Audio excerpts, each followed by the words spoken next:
Ilang days daw po ang itlog kapag ilalagay na daw po natin dito sa table hatcher.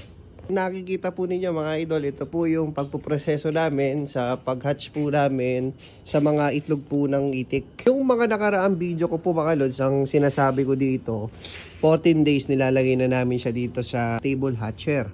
Day 1 to 13 days na itlog, nasa loob po siya ng incubator. Pagdating na ho ng 14 days old na hapon, yan, dito na ho namin siya nilalagay sa table hatcher. Pero ngayon nagbago yung sistema namin. 1 to 9 days old, nasa loob pa po siya ng incubator. Pagdating na ho ng 10 days old mga lods, nilalagay na ho namin siya sa tuong. O yung nakikita ho ninyo na old tradition po sa paggawa ng balot. Pagdating naman na ho mga idol ng day 17 o 17 days old na ho yung mga balot, ay ito po, nilalagay na ho namin siya dito sa table hatcher. Hanggang sa mapisa na yan siya.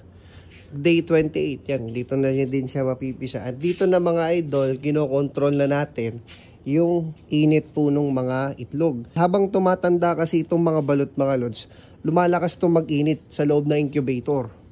Kaya ang purpose talaga ng table hatcher mga lods, maiwasan natin yung pagka-overheat po ng mga itlog. Kasi yun naman madalas mga lods talaga yung nagiging problem. Na-overheat o nasusunog yung sisiw sa loob. Ayan po. Mas maganda yung ganitong sistema, lalo na pagka nakabisado ninyo, sigurado marami kayong mapuproduce po na mga itik. Kaya nga lang, napakahirap. Mahirap yung ganitong sistema. Kasi ang totoo niyan mga lods, hindi po lahat ay alam po yung ganitong sistema.